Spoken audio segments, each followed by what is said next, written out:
It's time for Voice of Indie. Your hosts today are Beem Weeks, author, producer, and marketing monster for independent multimedia publisher Fresh Ink Group, and Stephen Gies, author, producer, composer, and publisher for Fresh Ink Group.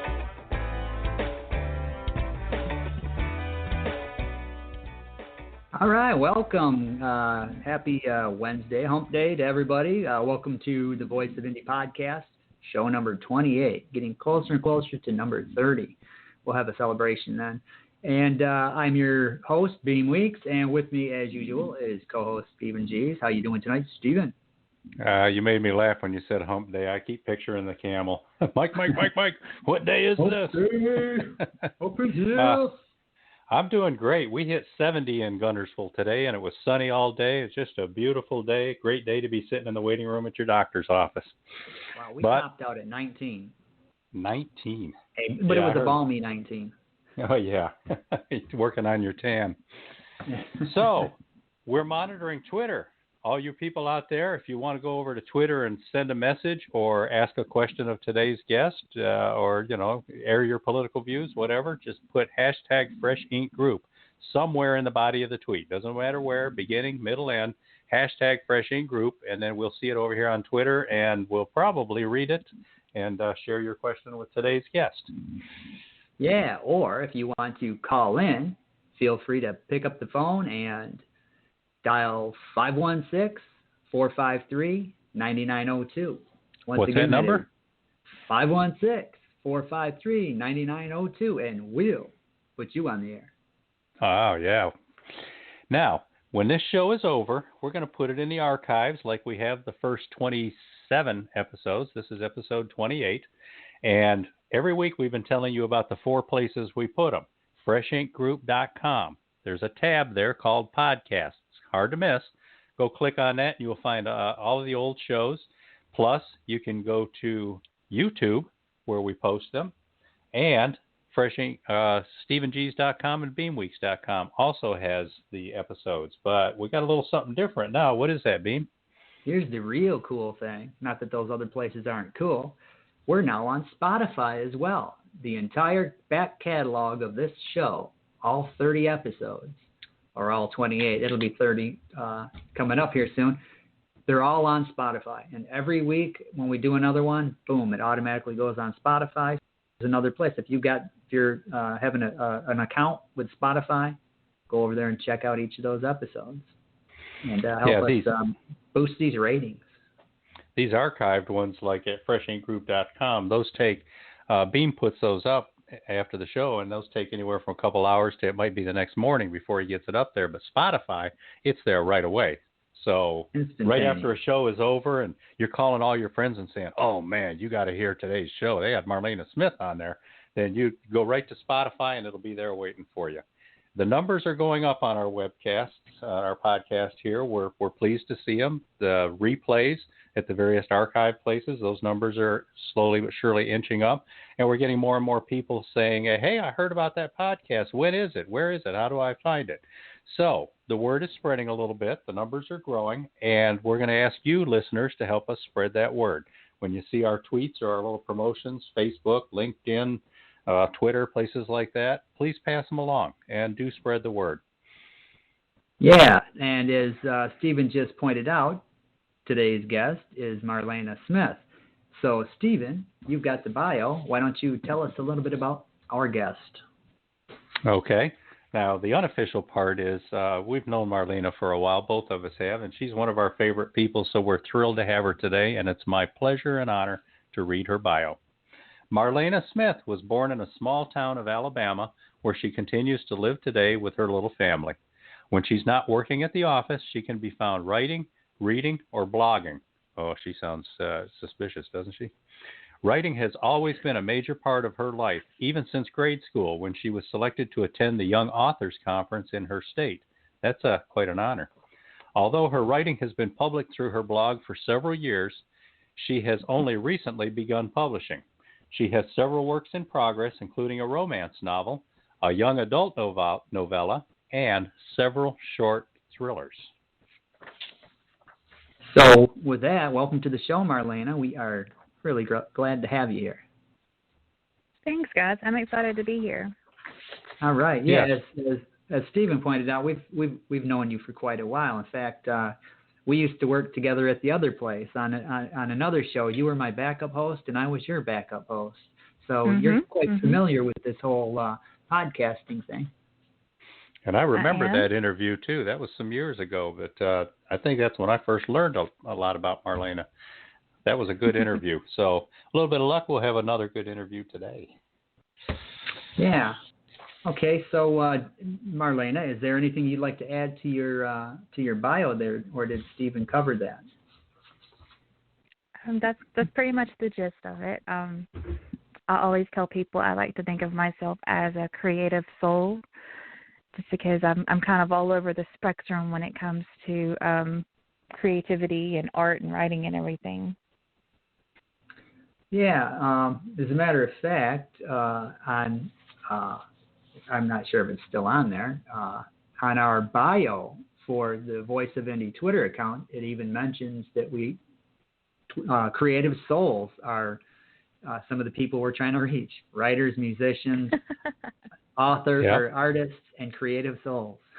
Yep, pop culturists, publishers, producers, musicians, you name it. Yeah.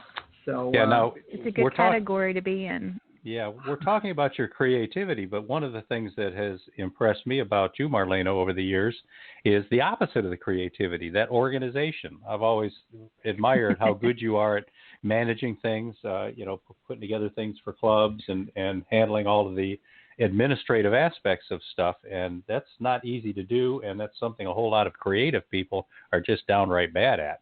So I always think of that, too, when I hear your name. Yeah. So how about your family? The OCD of me definitely plays into that. Yeah. Why don't you tell us about Will and Kelsey? Tell us about what you called your little family. Will and I have known each other for several years. We've been together as a couple for 5 years, I think. Oh, that's a good run. Runs together when you're having fun. And then Kelsey is his little daughter. She is 11 years old. We actually have shared custody with her, so we get her every other weekend. But so yeah, it's just us three and our little fur babies. Oh, tell us about the fur babies. Well, we have a dog, Sophia, a cat named Midnight, and we have 4 guinea pigs. We have Sparkle and Fuzzy that we've had for about 4 years, I believe. And then I ended up rescuing 2 little boy guinea pigs, and we ended up naming them Groot and Rocket. And those 4 guinea pigs are the most spoiled animals. Guinea pigs are cool. We had one when I was a kid. When I was in high school, my stepmother had one. We had this side yard, and my dad built this big outdoor type cage. And during the summer, the guinea pig would be outside and just eating grass and doing his thing. And at nighttime, he'd go inside the little house and have a good time with it. Now, you mentioned Will and Kelsey. Are they either one of them writers or creative types? Actually, Kelsey is. She is very creative, which Will and Kelsey both are very artistic. They will just sit down, get out the paint and some easels or paper and, get to work painting some random pictures. But Kelsey really, I laugh a lot of times saying it's like she's my own because of how similar she is to me when it comes to her creativity and stuff. She does love to write, and it's funny, she does not like scary stuff. But when she heard about me writing my short story, The Scary Story, I tried to warn her, give her a little bit of information about it, but she wanted to read it, which surprised me, but that goes to show how much she enjoys that kind of stuff. But they're both creative, but she's definitely almost a mini-me. But I happen to know that you're into, like, the scary movies, too, so I'm guessing she doesn't watch the scary movies? No, she doesn't like any of that stuff. And I'm not ready for her to watch a lot of that, even though I was probably younger than her when I started watching that stuff. I'm so different now. But I am definitely a horror nerd. Scary movies are a lot more intense now than they were just 5-10 years ago, too. Or in my case, 40 years ago. Oh, there was some intense ones 40 years ago. I mean, The Exorcist, the first time I saw The Exorcist, that scared the heck out of me. Did it really? Yeah. The first time. We all thought that was like just ridiculously stupid, and we all laughed at it. They had it made out like it was this horrible thing that was going to scar you for life, and we just threw things at the screen. I didn't hear that, but it was, for me, it was scary. Now, Marlena, we do a lot of snooping when we're going to have a guest on. We like to go learn about them and look at their pictures and check their police records and all that kind of stuff. Of course. I think I saw pictures of you with Will on Facebook. I don't remember seeing Kelsey. That was with Will that you were with? I'm assuming. Your most recent photos? Yeah. Okay. Yes. We're not big picture people. We don't do a lot of pictures of ourselves. Yeah. We're horrible about that. Now, is Will also from the Coleman area or Alabama or U.S. or? No, he actually was born and raised in Arkansas and had moved to Alabama probably, I'm going to say maybe 8 years ago for a job actually. So yeah, he was raised in Arkansas though. Now see, for somebody like me who's technically from Michigan for most of my life, Arkansas to Alabama seems like a lateral move. So, what part of Arkansas is he from? Oh gosh, you would ask me that. Well, if you can't it's around remember, like a small town of Huntsville/Kingston, Arkansas. Okay. Oh, yeah. Okay. I still got family down there. My grandparents were from Arkansas. Well, my grandmother was born in Mississippi, and my grandfather was born in Missouri, but they grew up in Arkansas. Oh, wow. I still got family down there. I've got cousins and great uncles and great aunts and things like that. They're all getting up there in age, though. Mm-hmm. Well, it's getting to be commercial time. So, Marlena, we want to ask you about Coleman and the small town vibe and all that. But first, we're going to have a quick word from our sponsor.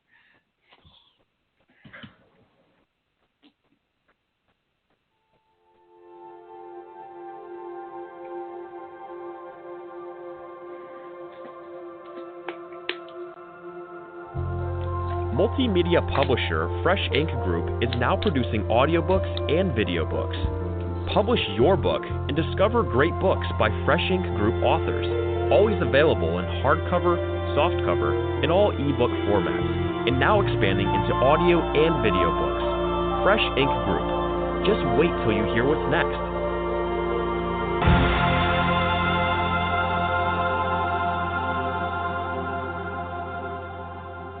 Yeah. I'm excited. I got to get in there and play with that music, turn that down just a little bit because it kind of bumps up. At least it does in my headphones. Before we go further, we do have a caller on the line. You guys want to take a call? Oh, yeah. All right.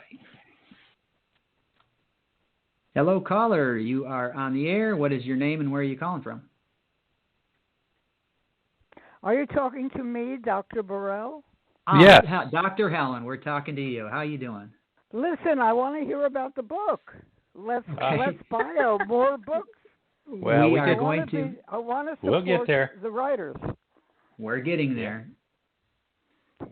So do you have a question or a comment outside of that? Well, I think it's very interesting to hear the background, but I'd love to hear a bit of like a teasing part of the current thing that's published, just to get a sense of the work. We'll but get it there. Sounds like she's very, very creative, which is wonderful. Yeah, she is. Thank you. Okay, well, thank you for calling in. You might tell your audience who I am. So I'm one of your authors, and I want to support all the authors. Yes, this is Dr. Helen Burrell. She wrote the book the American Hippocampus. That's a children's book. to learn about the brain. And she also wrote American Agony, which tells you about the issue with the opioid crisis and the legal issue where people who truly need pain meds are not able to get them anymore because their doctors are being arrested, and it's just it's a mess out there, and a lot of people are not familiar with that. They just hear opioid epidemic and they think junkies shooting up and drug dealers trying to get drugs from doctors, and that's not what it's about. There's a lot of the reason I'm here today, Beem and Stephen, is because of that issue. I've been taken away from doing my fiction. That's why I wanted to hear what Marlena did, because I miss my fiction and poetry, having had to write that nonfiction medical piece, you know? Yeah. Well, we will jump right into that. I really want to hear about shortly. her. Yeah. Okay. Well, thanks for calling in, Dr. Helen. We appreciate that. Okay, I'm listening. I enjoy. Okay, and we'll see you next week, too. Yeah. Thanks. Okay. So Marlena, tell us about Coleman. Well, this is pretty much all I've ever really known. I've lived here my entire life. I don't know. It's definitely growing, but it still has that small town vibe to it. Coleman is really big about its community and everything. Interesting fact, though, about Coleman is it is well known for its German heritage. And as a matter of fact, the little town I live in that's in Coleman is called Berlin, which comes from Berlin. But, German heritage is really big here. We actually have a lot of events like Oktoberfest. They do a lot of craft fairs and festivals all throughout the year.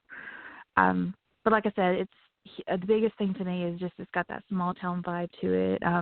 Church on every corner. A lot of people know a lot of people. Oh, yeah. Yeah, it sounds like where I live. I live in a very small town outside of the capital city of Michigan, and that's, there's so-and-so at the grocery store. And well, actually, it's so small, there's not a grocery store. You have to go to the next town over for the grocery store, but, that's all right. Well, you're forever associated because I live less than an hour from Coleman, and anytime I head anywhere near that direction, anywhere in the direction of I-65, when I see the sign that says Coleman this way, I think, Marlena. Wonder what Marlena's doing right now. So you've been associated, but it is a wonderful little town. It's got some quirky shops, some cool places to eat, a great Italian restaurant, and all three of us had the privilege of being able to go out to eat lunch there one time a few years back, which was very nice. Yeah, we did. And that was a good time. We'll have to do that again. Yep. Definitely. We do have another caller if you guys want to take another call. Cool. All right. So hello, caller. You are on the air. What's your name and where you calling from? My name is Sheila. I'm calling from Birmingham, Alabama. Hi, I was Sheila. just calling to say that I'm a big fan of Marlena and her work. I love The Intruder, and I cannot wait until the next one comes out. All right. Oh, thank you so much. You're welcome. I'm so happy to talk to you. It's like I'm being like an actress or something. Wow.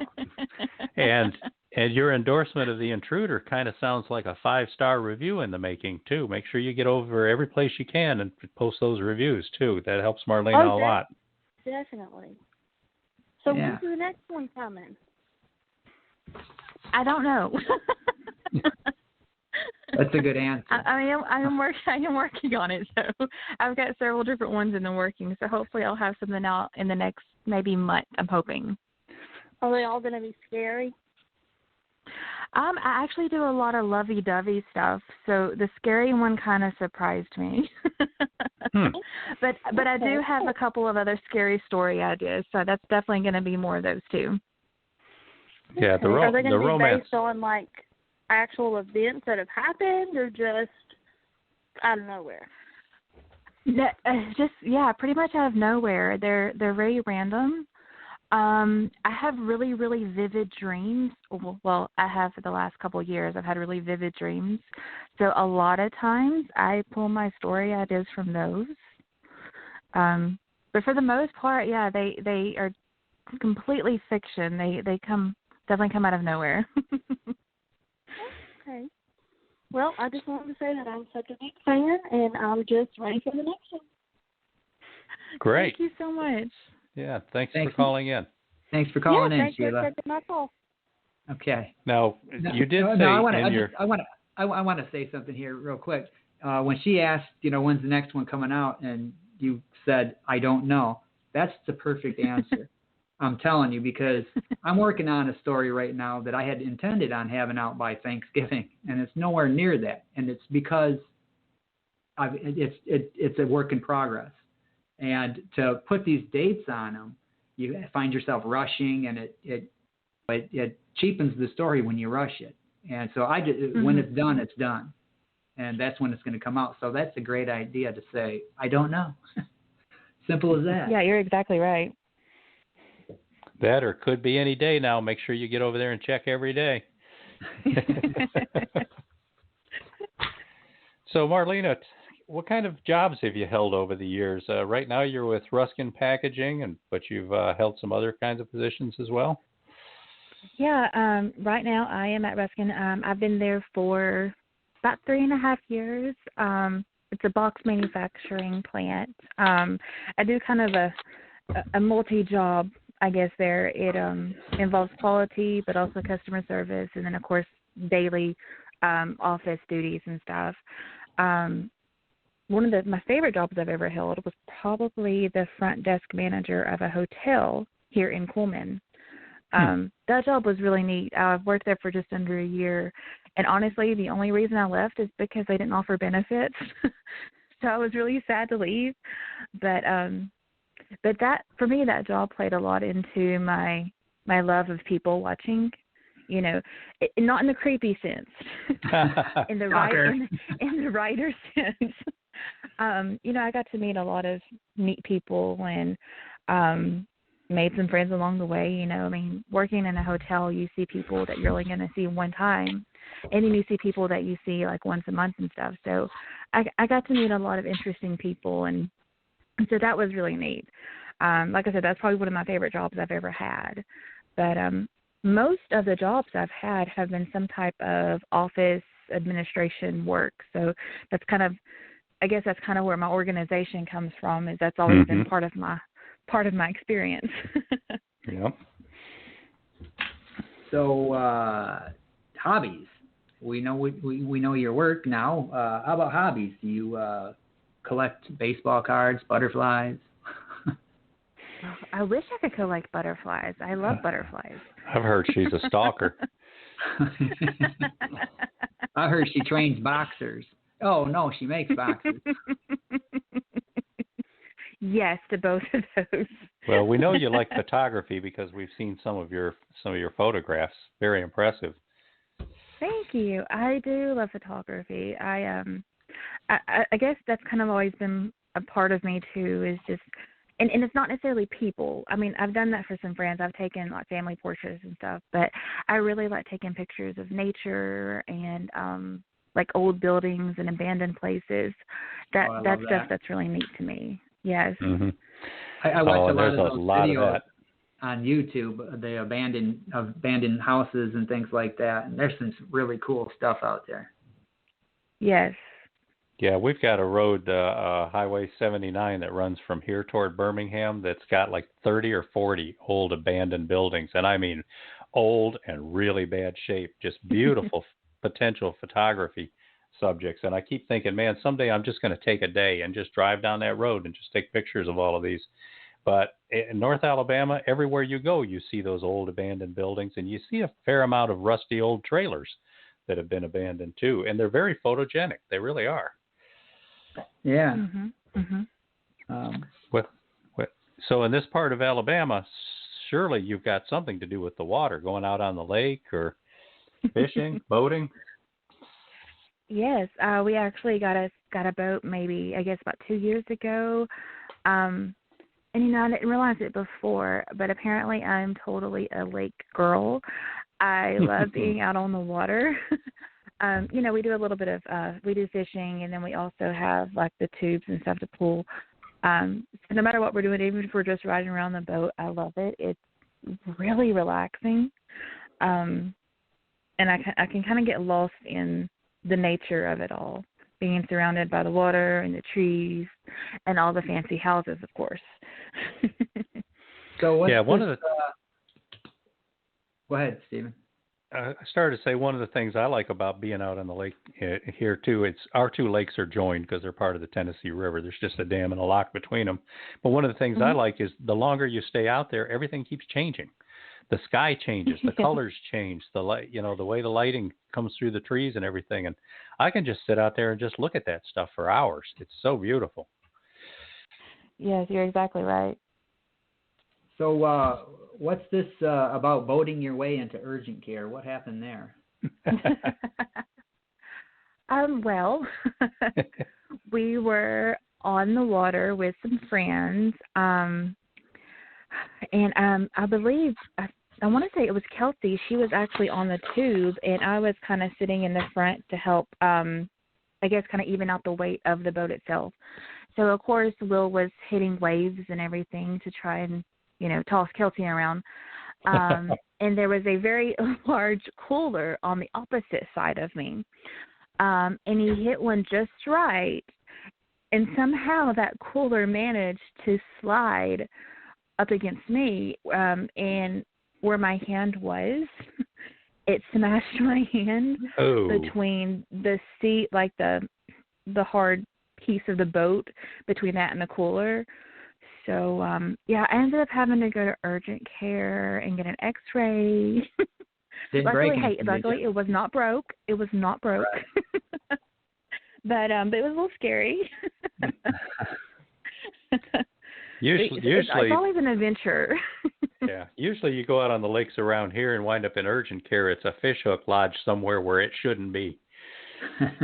Yes, that can happen too. I see that a lot. Every time I go to the urgent care clinic down the road here, there's somebody in there with a fish hook somewhere.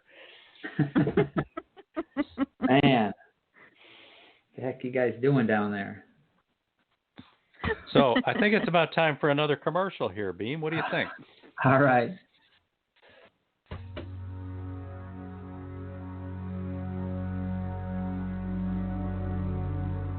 Jacob Radner returns to his suburban Chicago roots to bury his departed father.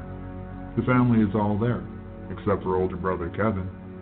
37 years earlier, Kevin Radner walked out the front door and vanished. Will this prodigal son return and finally make peace with the ghost of his mobster father? As the patriarch's body is lowered into the earth, long-hidden family secrets become uncovered. A former girlfriend, a child born out of wedlock and adopted out, a mother willfully blind to the sins of the father. In this novella, author Beem Weeks examines the notion that sometimes those closest to us are the very ones we should fear most. The Thing About Kevin, by Beem Weeks, proudly published by Fresh Ink Group, now available in ebooks everywhere. All right. I endorse that book. Well, thank you. I appreciate that. Yeah, so I got to get something new out. That came out last year, so I need something new. Yeah. It'll be there. Okay, listeners, we want to remind you, head on over to Twitter and hashtag Fresh Ink Group if you want us to see your comment or your question, or call in at 516-453-9902. And we do have a comment on Twitter right now from Robert Williscroft, a Fresh Ink Group author. He says, I'm not sure I understand how a movie or book can be scary. I laughed when her head turned around in The Exorcist. Yeah, well, that's the same with me. We were all like 12, 13 years old, something like that, and we just thought that was a hoot. Scary movies almost never seem scary to me, but I'll tell you, lately, the last few years, it seems movies are really trying to push that envelope for what they show you and how vivid they make it. I just went and saw the movie Promising Young Woman a couple of weeks ago, and there's a murder that happens in there that it was hard to watch. I mean, usually those kinds of things don't move me very much. I kind of analyze them of, what technique are they using here to manipulate the viewer's emotions? But they got me on this one. I was upset by the time that murder was over, and that's kind of hard to do. So I agree with you, Mr. Williscroft. That's it's always everybody's different in how they react to those things, and that's one of the challenges in writing, because you don't know what your readers are going to take away from it necessarily. Well, in my defense, for The Exorcist, that came out when I was like 8 years old. So yeah, there's that. Okay. Yeah, when you're 8 you years don't old, even necessarily know what a movie is. Oh, I knew what movies were. I grew up at the old drive-ins. Well, I'm talking about the unreality of a movie. Yeah, I mean, I knew it wasn't real, but it was just, okay, that's scary. I remember when I saw Jaws, and I remember all these people kind of looking behind them, these kids looking behind them like the shark's going to be walking up on the land and grab hold of them. And then Saturday Night Live did the sketch of, Candy Graham, and it was the shark in the hallway, and he eats Gilda Radner. Yeah. So, Marlena, is there a particular movie or TV show or something that you found like scarier than the rest, or way up there on the list? Disturbing. Actually, the only movie that I can think of that really kind of got to me was this movie Scream. For some reason, I remember when I watched it when it first came out, which I don't even remember how old I was. I was young. And I remember watching it and thinking it's one of those movies that could actually happen. Like it wasn't about some mythological creature, or anything like that. It was something where someone basically snaps. So that kind of terrified me, and for about 2 weeks I had nightmares. Mm-hmm.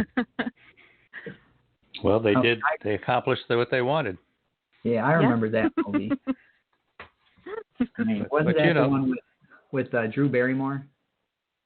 Yes. Mm-hmm. Yep. Mm-hmm. Okay, I remember that one.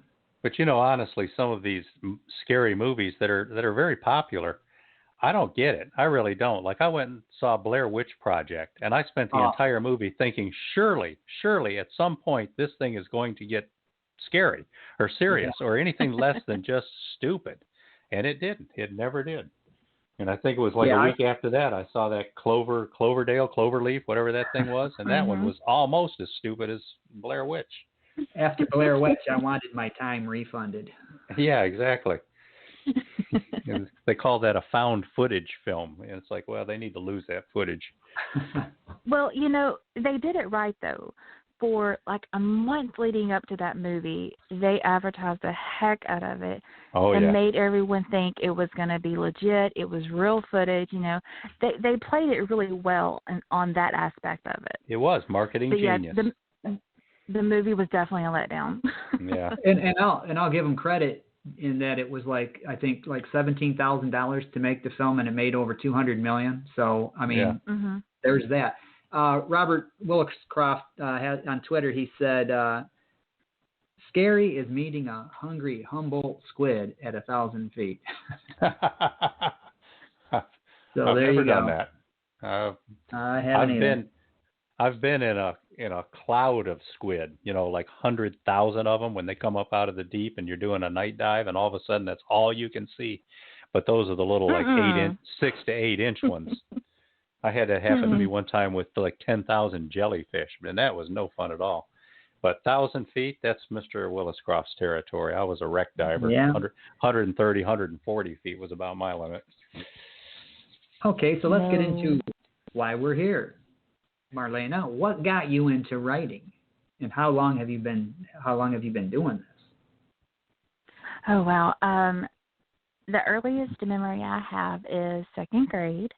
I don't remember all of it, of course, but I know we were supposed to write a story, and the paper or the little booklet that they made was the shape of a gingerbread man, and I wrote about my mama.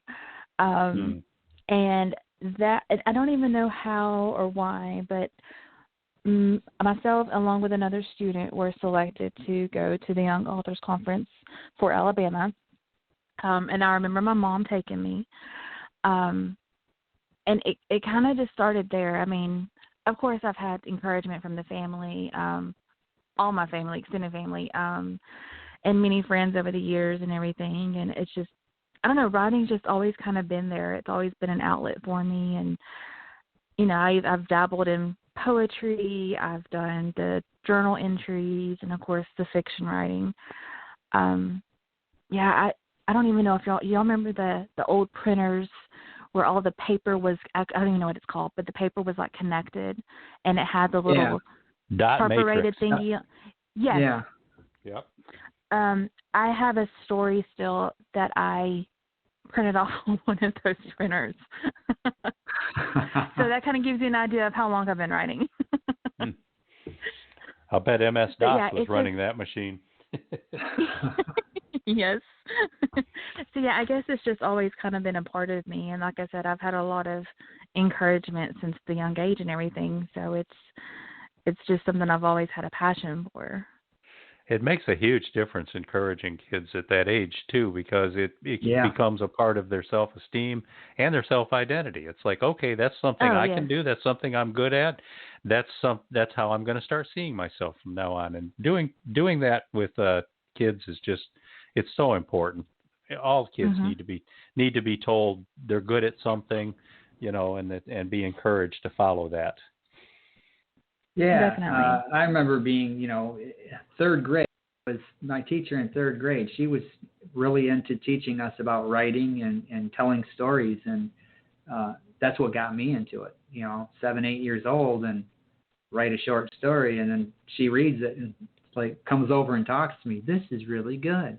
And it's probably, not great, but for that age, I couldn't even tell you what it was, other than that it was some cowboy type thing. I was into cowboys and cops and the Bionic Man back then. So very nice. Now,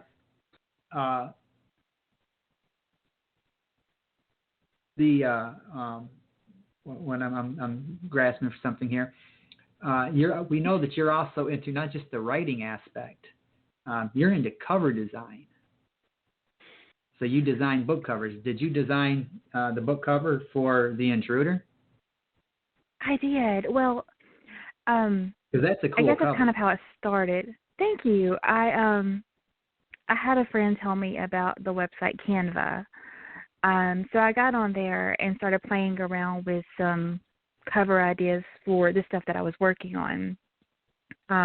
Of course, at that time it was, like I said, the lovey-dovey stuff.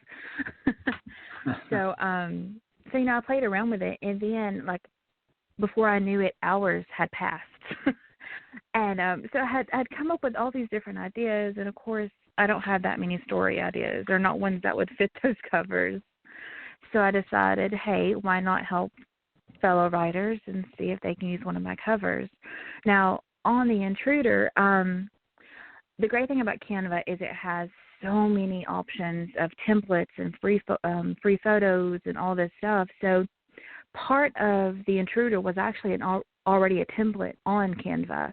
I just changed a few of the elements and made it my own, which is a great thing about Canva. Like I said, they have so many free options, and not just for book covers, but everything. But it's a neat little tool. So yeah, it was very kind of recent, I guess, that I even realized I like doing that. But it's a fun little hobby.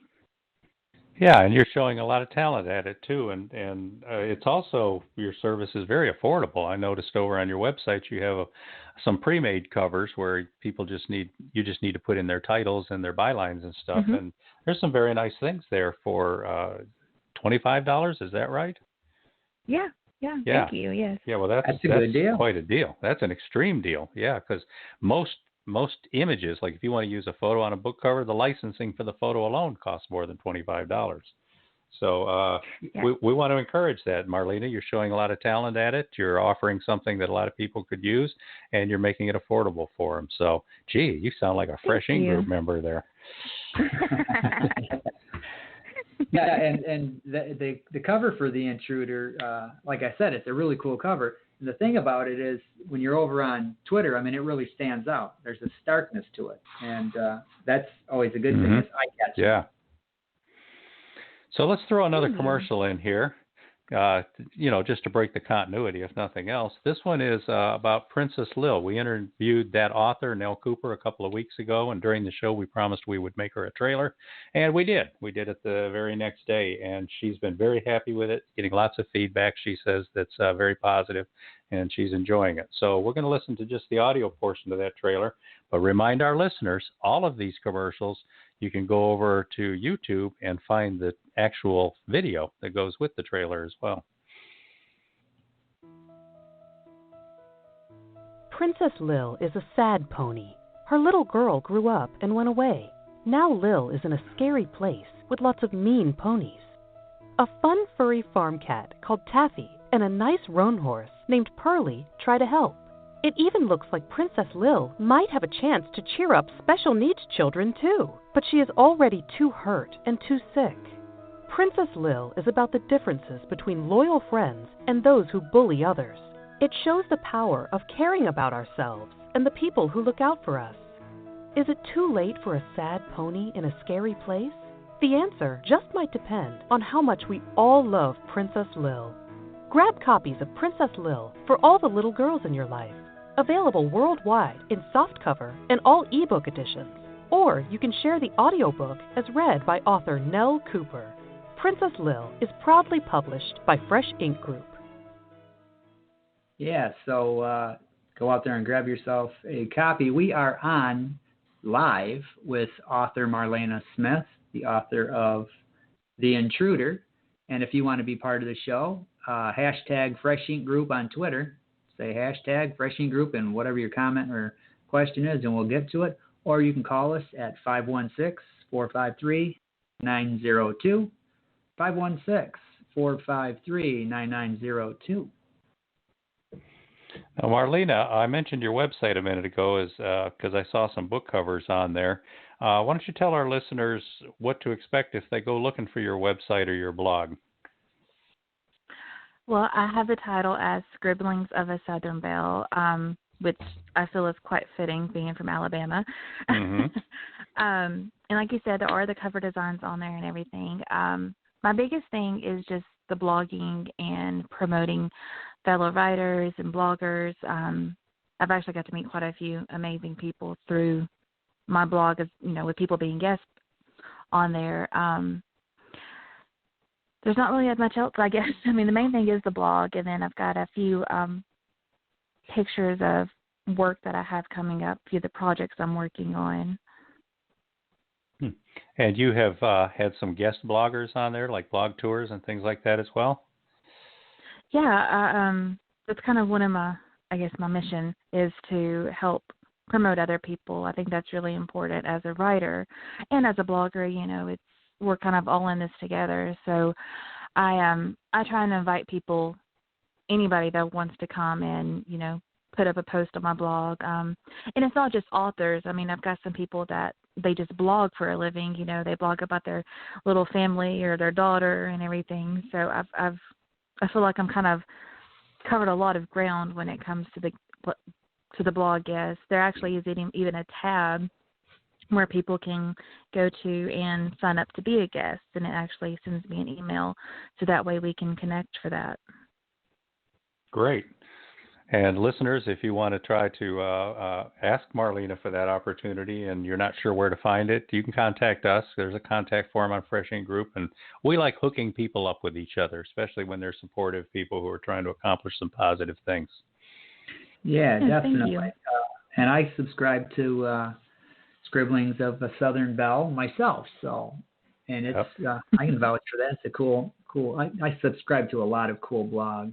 Just a wide variety of stuff out there. Some really interesting stuff. For you listeners who aren't that familiar with it, most of these blogs are WordPress blogs. And when you go over there and you see something that you like and you want to learn more or see more from that person, you just kind of go down and hover in the lower right corner, and a little box will pop up that'll say follow. Click that little box, and then you are now following that person. You're supporting that person, and you will get to see future posts as well.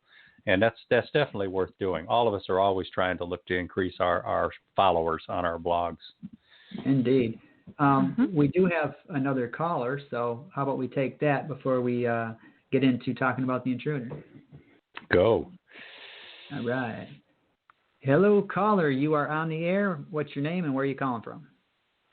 Well, this is Karen Ingalls from Florida. Karen. Hi, Karen. Karen's going to be our guest in a couple of weeks. Yeah. And you know what? I feel like we're at a family reunion. All right. Oh, yes. That's right. Karen and Marlena know each other. We're not together. Yeah. Right. Yeah. And it's so good to hear Marlena's voice. And I do follow her blog and everything. And I couldn't be more proud and more happy for you, hon. You always have. I'm so glad you called. Well, yes. And I'm anxious to read your book. And I do have it. I just haven't read it yet. So I wish you the best, and we'll definitely stay connected, hon. Yes, thank you so much. All right. I'm going to hang up so you can share about your book. Thanks for calling, Karen. For calling in. Yes, thank you. And we'll talk to you in a couple of weeks. Yep. Okay. Okay, so how about we do just that and get into The Intruder. The Intruder. The Intruder. I hear Peter Gabriel in the background. So, the song The Intruder. What's it all about? Well, a little background about it. The story idea, I don't even honestly know where it came from. It was just one of those instances where the idea just pops into your head, I guess. Like I said before, my stories are usually lovey-dovey, even though I'm a total horror nerd. So it did come as a surprise to me, but as soon as the idea hit, I just, pen to paper, and before I knew it, it was done. Of course, it was a short story. I did some editing to it, and I really liked the whole idea of it, so I decided to start the search for an editor. Of course, I know a lot of people in the writing business. I've got history with a lot of people. But I just wanted something, I guess, in a sense, I wanted someone that was unbiased, where I could get like a completely fresh view of it. I guess in a sense I wanted, kind of clarification to make sure I was doing what I needed to be doing, if that even makes sense. Yeah, it does. But I kind of also wanted someone that was local. I guess growing up, I always envisioned myself having a coffee with the editor one day. So that whole idea was in my head. I dream big. Well, there's nothing wrong with that. That's when I, through Googling and researching and stuff, I came across a lady named Rose, who is a very nice lady. She actually gave me the push I needed. She was very encouraging. She liked my story. She edited The Intruder as basically a sample piece because of how short it is. She gave me some great feedback, actually. I made some changes to it and everything. And again, I was so happy with the way the story turned out, I decided to submit it to a magazine. Well, after a couple of rounds, they decided it wasn't quite a fit. I guess it wasn't quite spooky enough for their scary magazine. So then I just kind of sat on the story for a few months before I was like, I want something to happen with it. So I got on Amazon and just did my own thing and finally published it. I liked the story so much and the time that I put into it, and I felt it was kind of a perfect debut for me, being the person that I am. So, I wanted people to be able to read it. I didn't even care about what it cost or anything I get from it. The idea of people reading my work was an incredible feeling. And even today, I'm still kind of on cloud nine that I finally published my story. Well, that's a good feeling. And we're very proud of you because we've been looking for Thank for a little while, and we were very happy to see you get there. And I bought it you. and read it and reviewed it, and I can tell you I thoroughly enjoyed it. And I bought it and Thank haven't you. read it yet, so I'm looking forward to thoroughly enjoying it. Good deal. I thought I was going to read it today, but today did not turn out the way I had intended, so I'll get to it I totally in the next few days. understand. But now, why don't you tell us what it's about? Yeah, What's yeah. the story? Well, it's about Serenity. She lives in this kind of perfect little bubble in a safe little town in North Carolina. She lives in a suburb. Her parents are they have a bad accident and everything, so it's just kind of her, and she wants to get away from everything. And then, like I said, she thinks she lives in this safe little bubble. She's got the perfect life, works from home, doesn't have to deal with anybody. And then one night she wakes up to some strange things on her phone. So the perfect life she thought she was living kind of got flipped upside down. Wow. Yeah, that's what she finds on her phone would be enough to scare even a grown man. If you wake up and you pick up your phone and there's certain things on there, it's like, what the heck is this? You know, it's that kind of jarring sense of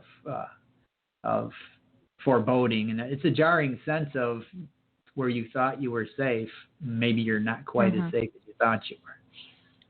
Yes. So where and how can we buy this?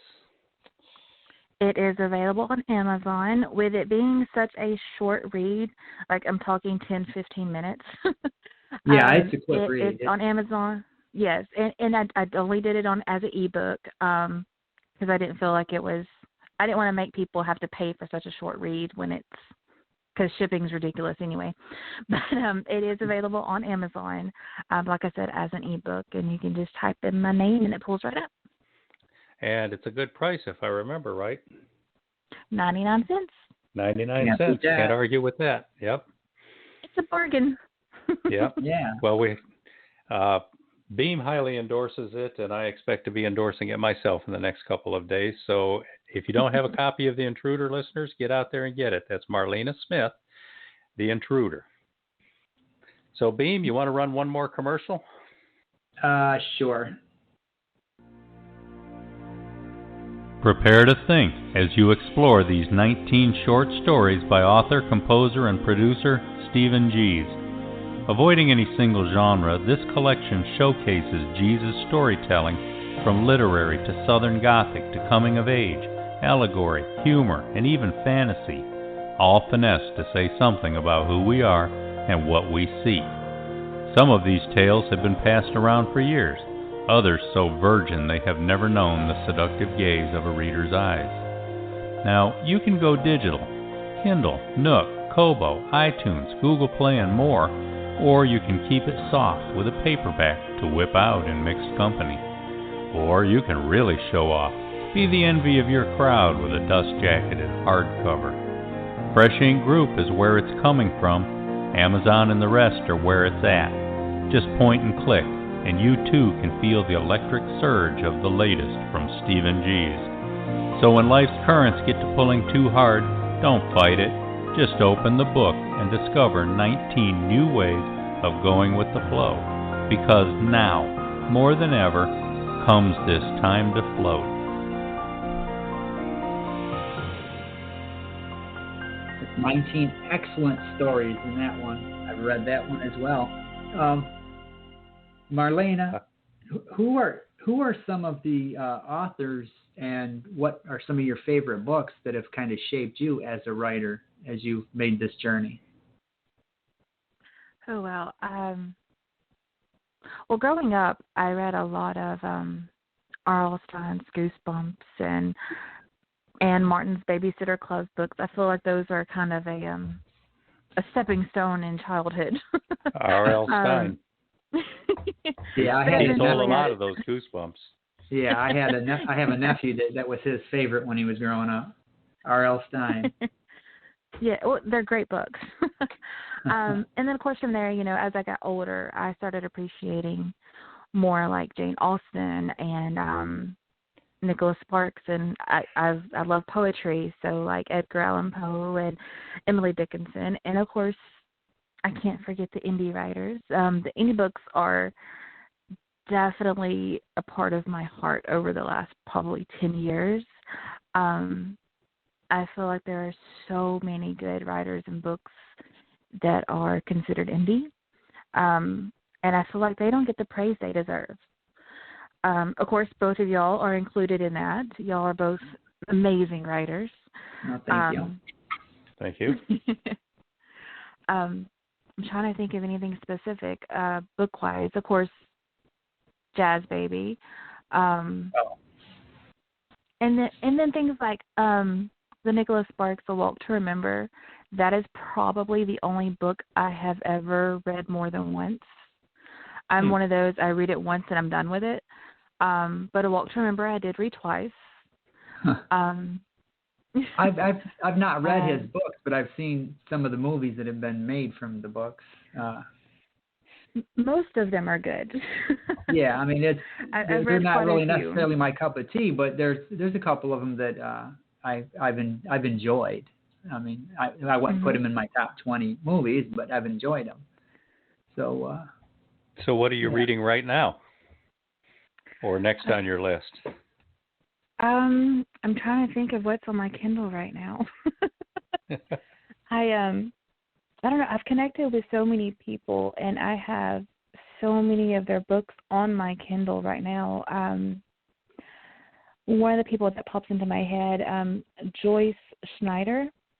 Her book, Embryo, was the first book I ever read that was a medical thriller.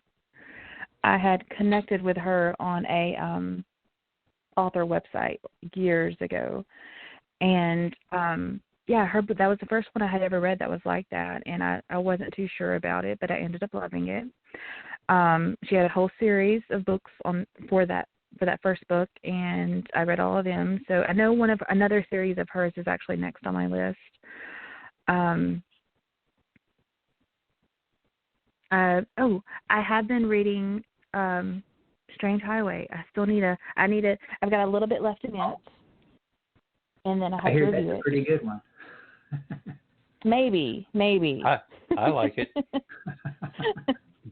I like the cover too. Yeah. Yes. So what do you like in music? Do you listen to music? Because I'm a music fanatic. I love music as much as I love reading and writing. I do love music. Music is another one of those things that helps me relax. And I'm kind of all over the board on music. I love classical and jazz, but then I'm totally okay with a little bit of pop and country. And even some of the music today that I don't even know what kind of genre it is because it's just its own thing. There's a lot of that out there. Yeah, music has changed drastically. It has. But yeah, there's not a lot of music I don't like. As long as I can understand the words typically, I like it. Do you like the music group Alabama? I do. I'm a little partial to them.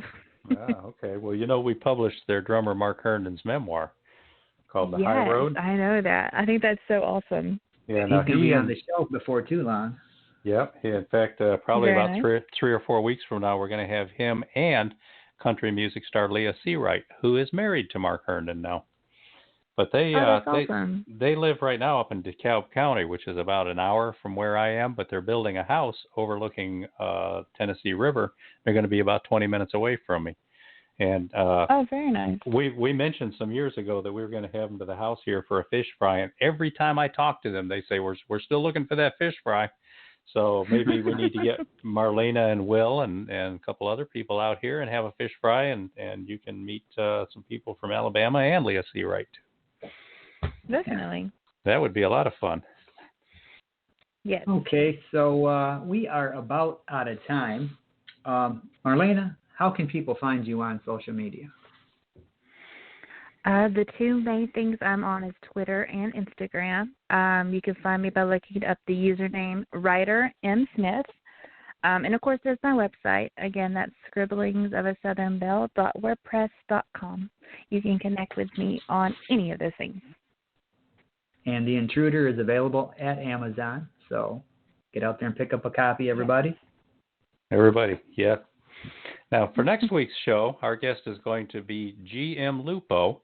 He is an Atlanta-based playwright, author, blogger, and a very impressive photographer. He goes around all over Georgia and photographs very quirky things, odd buildings, old paintings on the side of brick walls, whatever. It might be a rusty water tower, and he puts those out to people who subscribe to his blog, get to look at those pictures and comment on them or like them, whatever. But I'm reading his short story collection right now, which is new, and really looking forward to having him on the show.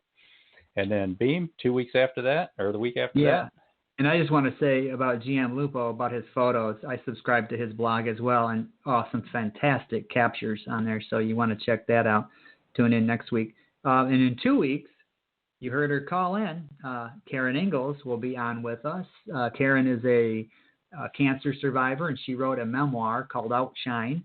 And but she's also a writer, and she wrote a few novels. So she will be on here talking about her whole life experience. And she's a wonderful, wonderful lady. And I've had the privilege of having her on my old show, and I interviewed her. And a little aside to that, I had a problem with my internet on that show, and with like the last 2 minutes of that program, I lost my internet connection, and poor Karen was left on the air saying, "Hello, Beem." Hello. So poor that's Karen. Not going to happen this time again, because we got the co-host here. He's over there. So if anything like that happened on my end, he can pick it up. So that anyway, explains the title of her new book too. Hello, Beem. Yeah.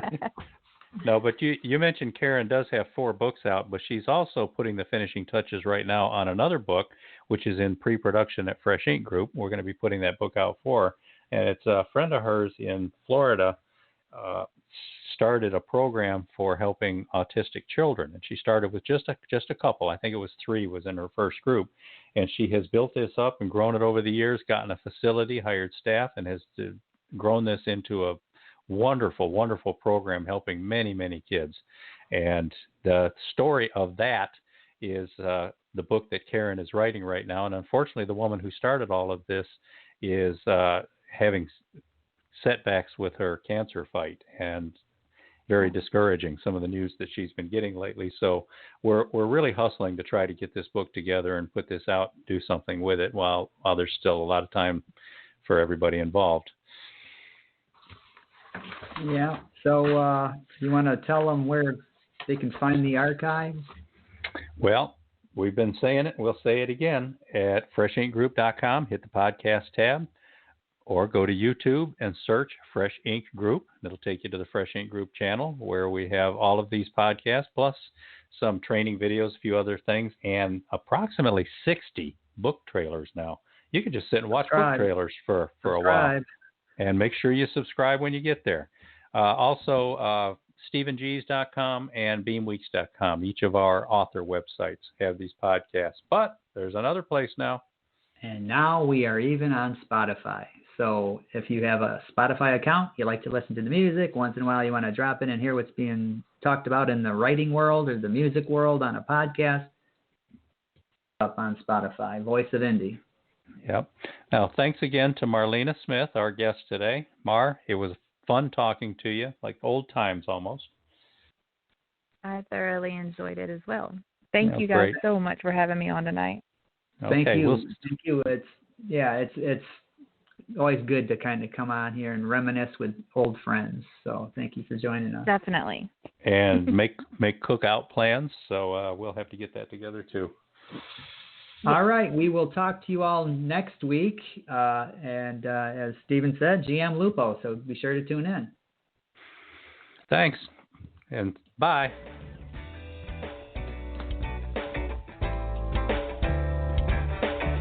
You've been a part of Voice of Indie, a production of Fresh Ink Group.